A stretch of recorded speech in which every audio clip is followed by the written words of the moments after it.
Every runner knows this. You run and run, mile after mile, and you never quite know why.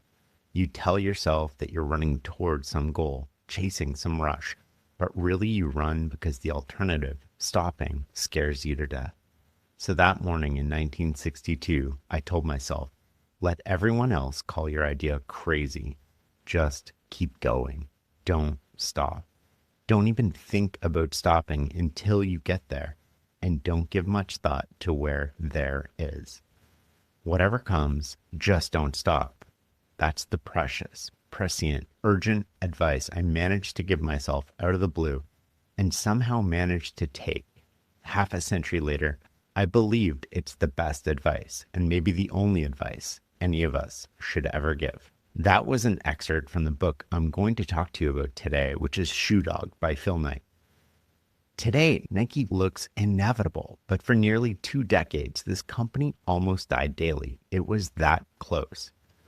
2 banks dumped him. His only supplier tried to replace him. The FBI opened an investigation. The government hit him with a customs bill larger than their revenue. And that's not all. Phil's inner monologue during these years is extraordinary. He swings between extremes, beating himself up in one moment and then positive affirmations of things he doesn't quite believe to keep him going. He was also a misfit, and I mean that in the best way possible. He's an introvert who bombed at selling encyclopedias. He surrounded himself with oddballs, a guy in a wheelchair, an obsessive letter writer, people nobody else would have bet on. He never praised them and often ignored them, but he trusted them completely. And they rewarded that trust by giving everything they had. Shoe Dog is one of the best business books ever written because it tells the truth about what building something actually feels like. Let's start with some of the lessons. Lesson 1, belief is irresistible. Phil Knight was a terrible salesman. He tried encyclopedias door to door and hated every moment. He was an introvert. He tried mutual funds next, and while he was slightly better, it was a job. And then he started selling Japanese running shoes out of the trunk of his car. And something strange happened. He couldn't stop selling them. Here's how he explained it. So why was selling shoes so different? Because I realized it wasn't selling. I believed in running. I believed that if people got out and ran a few miles every day, the world would be a better place. And I believed these shoes were better to run in. People, sensing my belief, wanted some of that belief for themselves. And then he writes a line I keep turning over for the rest of the book. Belief, I decided, belief is irresistible. You can learn all the sales techniques in the world. You can study persuasion. You can read every negotiation book, listen to every podcast. But if you don't genuinely believe in what you're building, people will sense it instantly. The reverse is also true. Genuine conviction is contagious. You stop persuading and start attracting. In my conversation with James Clear, he put it this way. If you're having fun, then you're dangerous. You're hard to compete with. And Phil Knight was having fun. He didn't pay himself for years. He wasn't in it for the money. Nike wasn't a job. It was him. I mean, just listen to how he closed his memoir. It's never just business. It never will be. If it ever does become just business, that will mean that business is very bad. Lesson 2, fail fast, but fight like hell not to. 2 words become Knight's internal mantra, fail fast. This is strange advice from someone who never actually fails. He comes close though. In fact, you could say he lived on the edge for over a decade. So what does fail fast really mean? Not what you think. Knight isn't celebrating failure. He desperately does not want to fail. You feel it on every page of his memoir. Throughout a lot of the book, he's holding himself together with positive affirmations he doesn't fully believe, coaching himself through one crisis to the next. But he does something the Stoics would recognize. He thinks about the worst case. The reason you do this isn't about pessimism, it's about changing your relationship with fear. Listen to how he does this. If Blue Ribbon, which is the precursor to Nike, went bust, I'd have no money and I'd be crushed, but I'd also have some valuable wisdom, which I could apply to the next business. Wisdom seemed an intangible asset, but an asset all the same, one that justified the risk. He imagines the worst outcome, thinks about it, and says he'd be okay. In fact, if it happened, it would just be tuition. Fear is the real enemy. Fear is the thing that stops you from getting where you want to go. It clouds your judgment at the exact moment you need clarity most. Knight nails this later in the book when he says, when you see only problems, you're not seeing clearly. By accepting the worst case scenario up front, he took away its power. Fear stopped blinding him, letting him see what was in front of him instead of what his anxiety invented. And this gave him the power to take big swings and go for it. Lesson 3, let people surprise you. Phil's approach to people was unorthodox. In fact, some would have called it outright neglect. He hired oddballs. Consider Jeff Johnson, his first real salesman. He wrote Knight passionate letters from the road. His letters were long, they came daily, and they were filled with random missives. And Knight barely acknowledged or even responded to these. Sometimes he'd sit down to reply, stare at the page, realize he didn't even know where to start because he was so behind, and get up. And by the next day, there would be a new letter anyway. Knight was following a principle he'd absorbed from studying military leaders, especially General Patton. Don't tell people how to do things, tell them what to do, and let them surprise you with the results. Here's Knight in his own words. One lesson I took from all my homeschooling about the heroes was that they didn't say much. None was a blabbermouth, none micromanaged. So I didn't answer Johnson, and I didn't pester him. Having told him what to do, I hoped that he would surprise me. Sit with that last line for a second. Having told him what to do, I hoped that he would surprise me. This is the difference between managing and leading. If you tell someone how to do something, you cap the upside at your own imagination. But if you tell them what to do and you leave them alone, there's room for their imagination. They could surprise you. His people rewarded that trust with devotion. They called themselves butt faces, a name from their brutally honest retreats where no idea was sacred and everyone was fair game. They were a band of misfits who would walk through the fire for the company. Not because Nike paid them well, he didn't for years. Not because he praised them constantly, he wasn't the type. They did it because he saw something in each of them that the world had missed. He bet on them when nobody else would. There seems to be two competing worldviews around trust. Some people think that you earn it, and some people think that you give it. And in this case, Phil gave it generously with real responsibility and real autonomy, and people moved mountains to prove him right. Knight's team didn't just work for Nike. They were Nike. Lesson 4, make work play. Everyone talks about work-life balance, but Knight wanted the opposite. Listen to what he writes here. I was putting in 6 days a week at Price Waterhouse, spending early mornings and late nights and all weekends and vacations at Blue Ribbon. No friends, no exercise, no social life. And wholly content. My life was out of balance, sure, but I didn't care. In fact, I wanted even more imbalance, or a different kind of imbalance. I wanted to dedicate every minute of every day to Blue Ribbon. And I'd never been a multitasker, and I didn't see any reason to start now. I wanted to be present always. I wanted to focus constantly on the one task that really mattered. If my life was to be all work and no play, I wanted work to be play. 2 lines in there deserve a second listen. First, I wanted even more imbalance. He's obsessed. This isn't hustle culture porn. This is someone who found their life's work. Work is life and life is work. And second, if my life was to be all work and no play, I wanted work to be play. This connects directly back to belief. When you believe deeply in what you're building, the boundary between work and play dissolves. You're not forcing discipline. The work is pulling you forward. Lesson 5, the goodbye test. Phil writes one of the most quietly powerful lines in the book about the woman he's dating, his future wife, Penny. And he says, the single easiest way to find out how you feel about someone is to say goodbye. He meant it about love, but the principle applies everywhere. Brad Jacobs has a framework for evaluating your team. He calls it ABC. When a C player tells you they're leaving, you feel relief. When a B player says the same thing, you think, we'll miss them, but we'll manage. But when an A player walks into your office and says they're done, you feel a pit in your stomach. You do almost anything to keep them. That gut response tells you the truth about how you feel.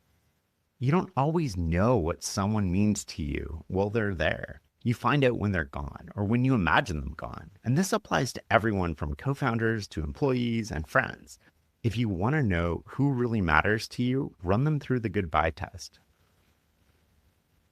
Lesson 6, one thing. Phil was always overwhelmed. There were too many crises, too little cash, and not enough hours in the day. But he had a discipline that carried him through all of it. And he writes, I wanted to focus constantly on the one task that really mattered. His team adopted the same principle. Each of us found pleasure whenever possible in focusing on one small task. One task, we often said, clears the mind. Knight didn't want to just tackle every problem at the same time. He focused on the most important ones and ignored everything else.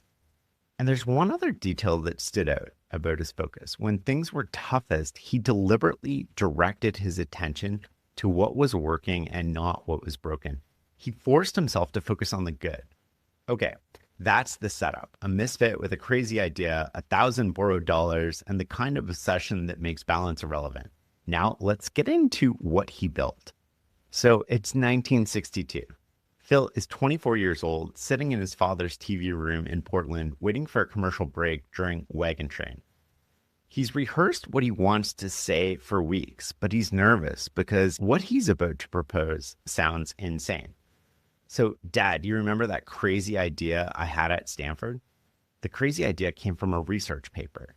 Phil was a runner, good enough to compete at the University of Oregon under a legendary coach named Bill Bowerman. So he knew running shoes, but he was also a business student, and he'd noticed something. Japanese cameras had recently blown apart the German-dominated camera market. They were much cheaper and just as good, if not better. So his paper asked a simple question. Could Japanese running shoes do the same thing to German running shoes?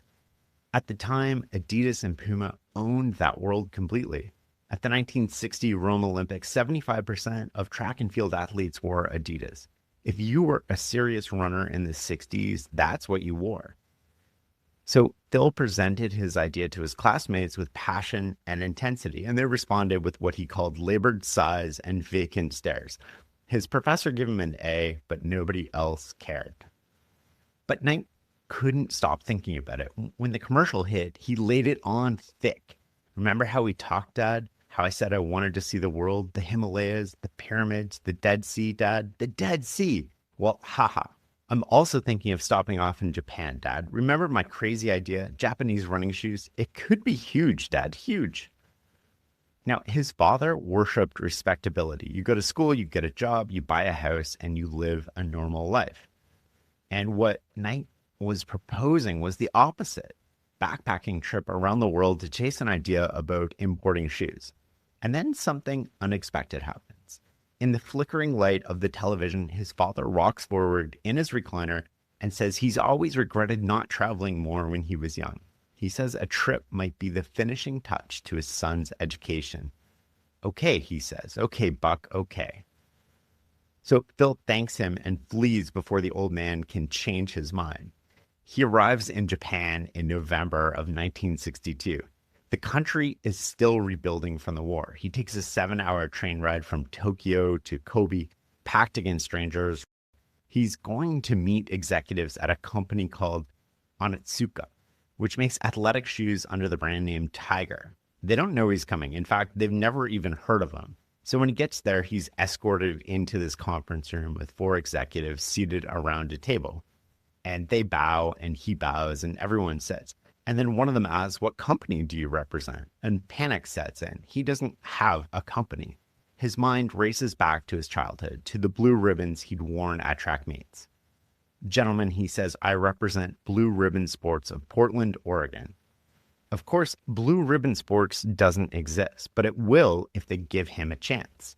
The only thing he has going for himself right now is an unwavering belief in what he's trying to do. And it's the same force that will create Nike. The executives feel his conviction, and it's contagious. He launches into his pitch. It's basically his Stanford paper all over again, delivered with all the passion of a man who has nothing to lose. Japanese shoes can capture the American market. The quality's there, the price is right. All they need is the right distributor, someone who knows American runners, someone who is a runner. When he finishes, there's a long silence. The executives confer in rapid Japanese, talking over each other, and then they stand up and leave the room. And Knight sits there. He's certain he's blown it, but a few minutes later, they come back carrying shoe samples. They want to make a deal. Phil orders 12 samples of tigers shipped to his father's house in Oregon. The deal is tiny. It's almost trivial, but it's a start. He finishes his trip around the world, and at the Acropolis in Athens, he stops in front of the temple of Athena Nike. Nike is the Greek goddess of victory. He feels an inexplicable connection to the place. He has no way of knowing it yet, but soon that name will become the most famous brand in sports. Knight returns to Oregon in 1963 and waits. And waits. The shoes don't arrive for a year.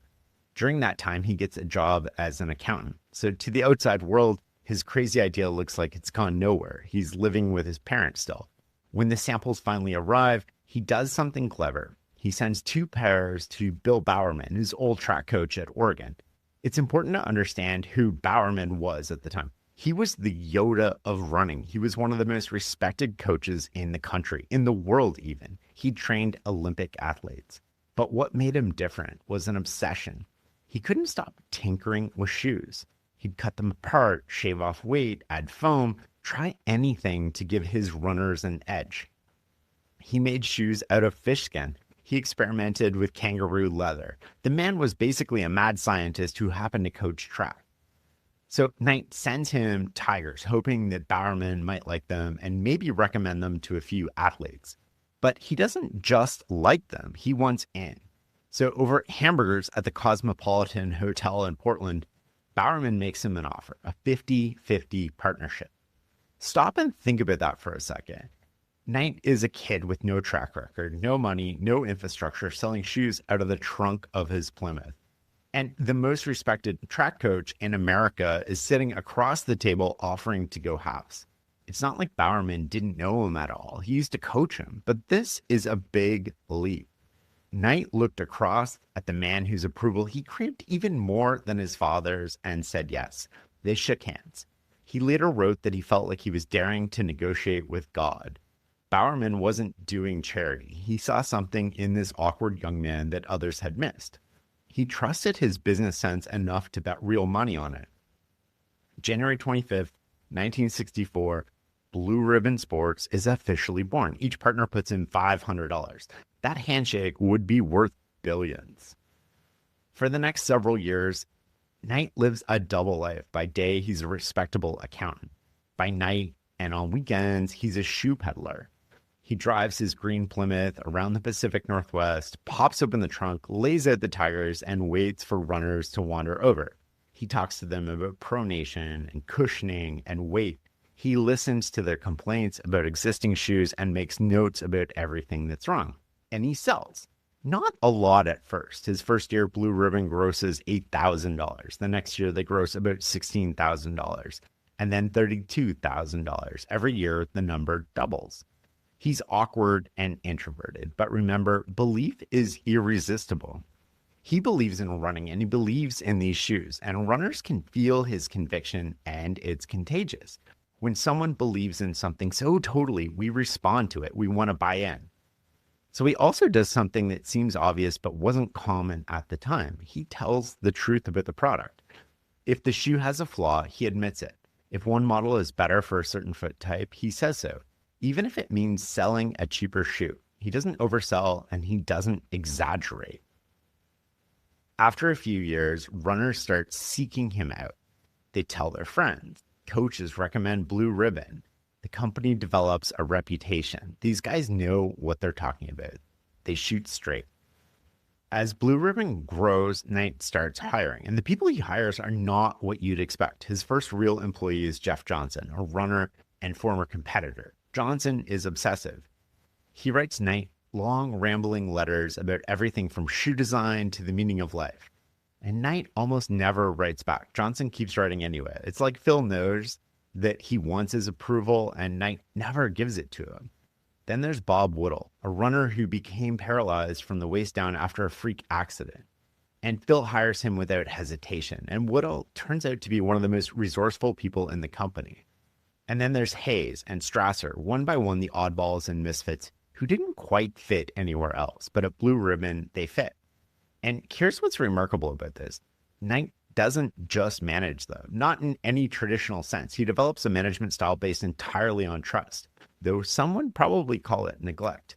He gives Johnson the East Coast, tells him to open a store, then a factory, and he has zero manufacturing experience.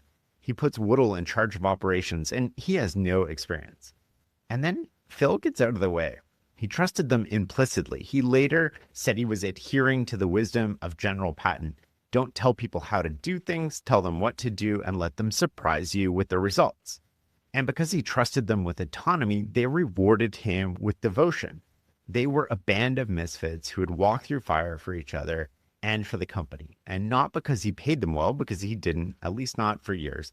Instead, he saw something in each of them that the world had missed, and they spent the rest of their careers proving him right. And while Knight was off building his team, Bowerman was doing what Bowerman always did. He was tinkering. And one Sunday morning in 1971, he's having breakfast with his wife, and he can't stop staring at her waffle iron. And he has an idea. What if he poured rubber into it? What if those little waffle squares became treads on a shoe sole? So he grabs the waffle iron, takes it into his workshop, and starts experimenting. And of course, he ruins the waffle iron. Well, his wife is not happy. What comes out of that experiment totally changes the company. The waffle sole grips the ground better than anything on the market. It works on grass, on track, on pavement, all without adding weight. It's the kind of idea that seems obvious after someone else does it, but nobody had done it. It took a guy who looked at his wife's kitchen appliance and thought, running shoes. And the sole becomes the foundation for the waffle trainer, which helps fuel the running boom of the 1970s. It's their first product that isn't borrowed from somebody else's factory. And years later, that destroyed waffle iron is recovered from a garbage pit.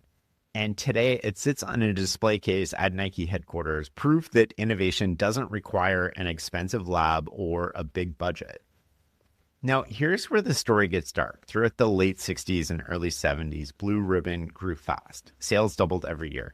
They can't keep up with demand. Phil Knight's philosophy is life is growth. You grow or you die, but growth is killing them. The business model is brutal. Knight has to pay for shoes from Japan months before he can sell them in America.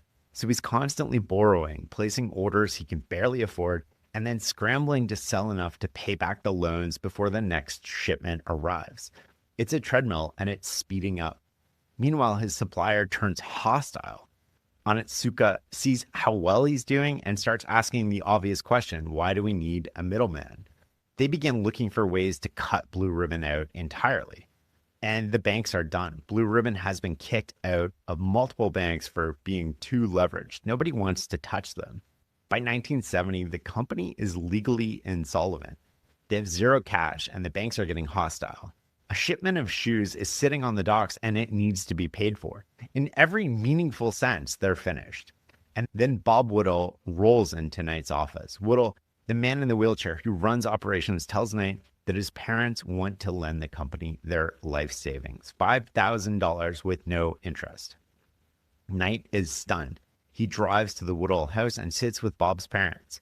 And he can see, looking at this modest home, that these people are not rich. $5,000 is a lot of their savings. He knows that taking this check is reckless. If the company fails, he will have destroyed the retirement of the parents of one of his most loyal employees.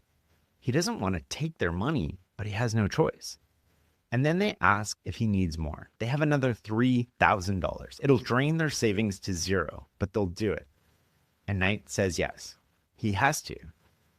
As he walks out the door, check in hand, he asks Miss Whittle why she's doing this. She looks at him and says, if you can't trust the company your son is working for, then who can you trust? Think about what's happening here. There was no spreadsheet that justified this investment. There was no bank that would touch Blue Ribbon. But this woman had watched Knight give her paralyzed son a chance when no one else would. She watched him treat Bob with respect, with real responsibility, and with trust. And she decided that a man who would do that was worth betting everything on. The Whittle loan bought time, but it didn't fix the real problem. Knight discovered that Onitsuka was actively shopping for other American distributors. The company that gave him his start was now trying to cut him out. The partnership that built Blue Ribbon was dying. Knight faced a choice: fight for a relationship that was already dead, or bet everything on making his own shoe. And with help from a Japanese trading company called Nishu, he found new manufacturers. His team started designing their own products. Jeff Johnson suggested the name Nike after it came to him in a dream. A graphic design student named Carolyn Davidson created the swoosh logo that is so popular today for $35. Knight's reaction when he saw it was, "I don't love it, but it will grow on me." In 1972, Nike made its debut at the National Sporting Goods Association show in Chicago. The shoes were flawed. Some of the swooshes were crooked, but buyers trusted Blue Ribbon enough to give them a shot.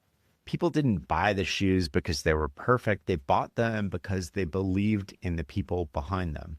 So Nike was born, but the worst crisis was still coming. Nishu provided financing when American banks wouldn't, buying shoes from the factories up front, so Nike could use his cash to actually run the business.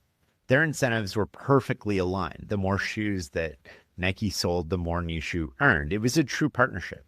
But then the Bank of California pulled the plug. They'd had enough of his aggressive borrowing. They fired Nike as a client, and then they did something worse. They referred the account to the FBI because they suspected fraud.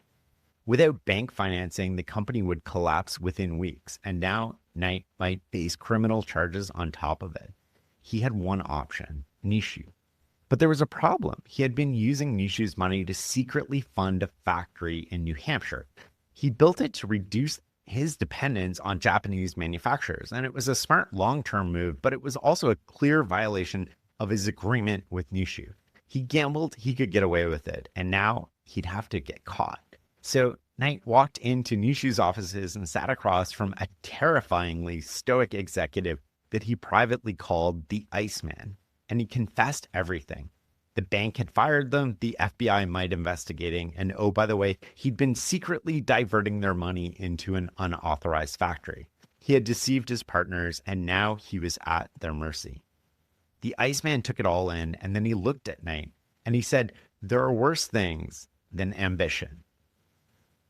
What happened next is extraordinary. The Iceman didn't just forgive Knight. He walked into the Bank of California, paid off Nike's entire debt on the spot, and then told the bank that Nishu would be terminating its own relationship with them. Let that sink in for a second. $100 billion company just burned a bridge with a major American bank to defend a tiny shoe operation based out of Oregon. After he paid off the debt, the Iceman said two words: "Such stupidity." And Knight thought he was talking about him, but he was talking about the bank. Then the Iceman continued, "I do not like stupidity. People pay too much attention to the numbers."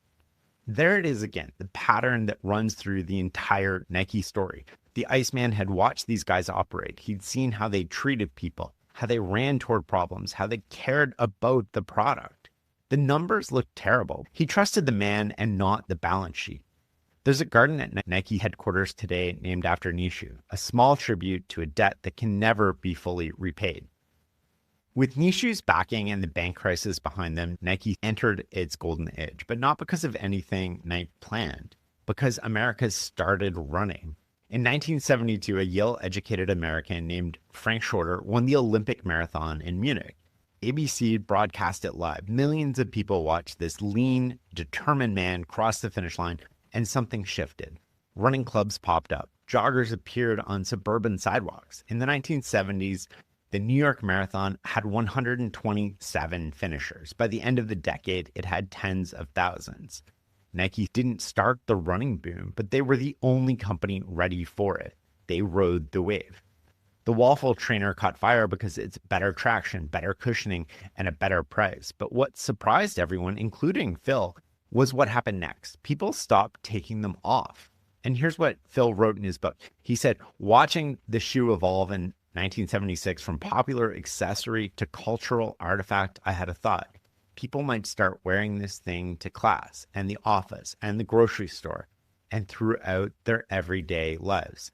Until that moment, athletic shoes were for athletics. You wore them to run, then you changed. The idea of wearing running shoes to the grocery store was radical.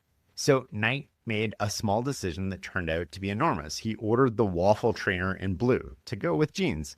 We couldn't make enough. Retailers and sales reps were on their knees pleading for all the waffle trainers we could ship.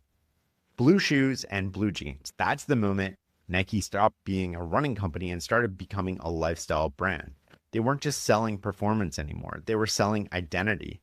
They also realized the power of athlete endorsements. And then, as in now, they went after the best.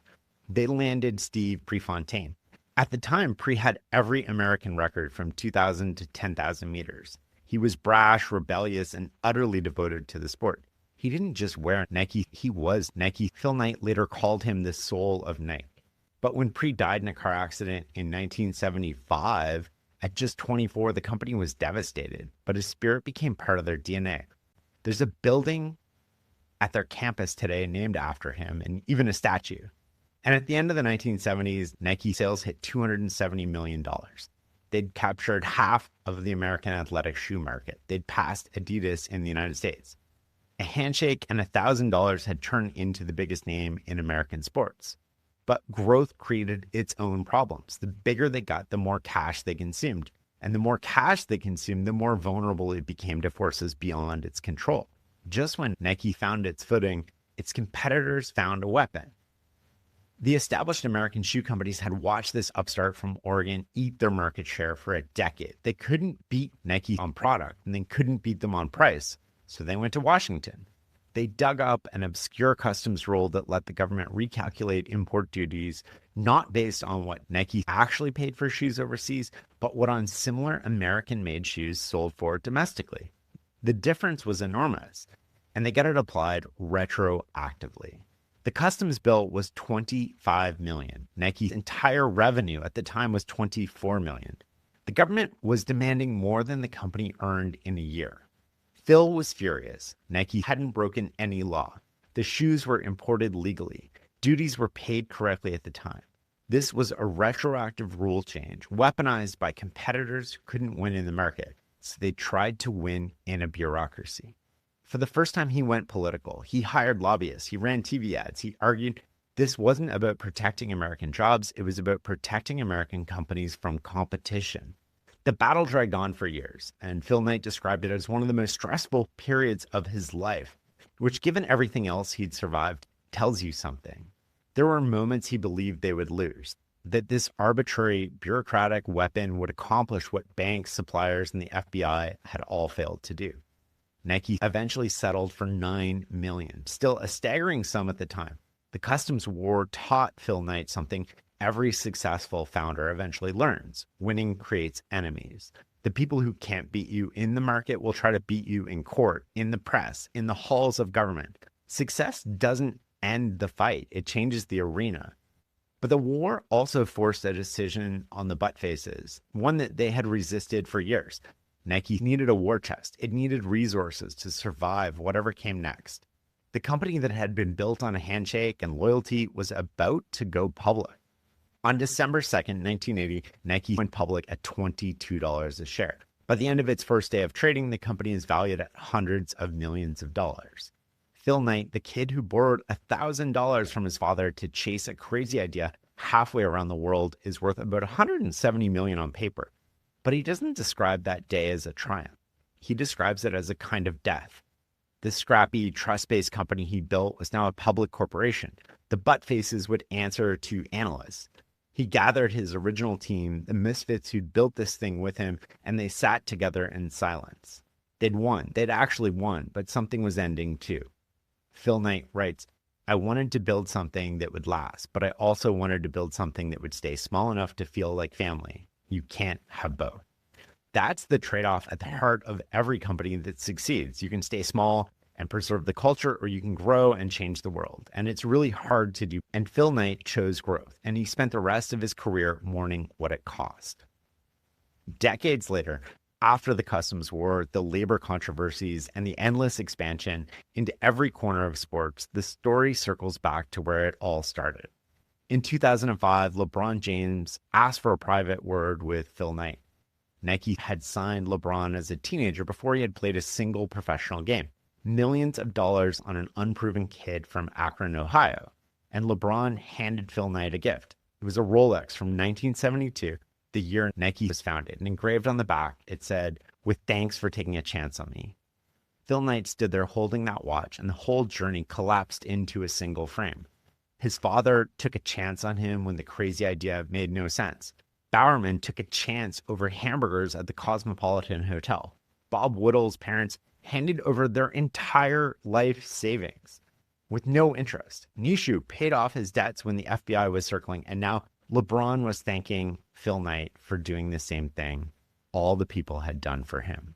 The crazy idea only worked because people trusted the man crazy enough to pursue it. And Phil Knight spent his entire career trying to be worthy of that trust. Not always perfectly, not always gracefully, but relentlessly. That's the lesson of Phil Knight. That's the lesson of Nike. Thank you for listening and learning with me. I'll see you next.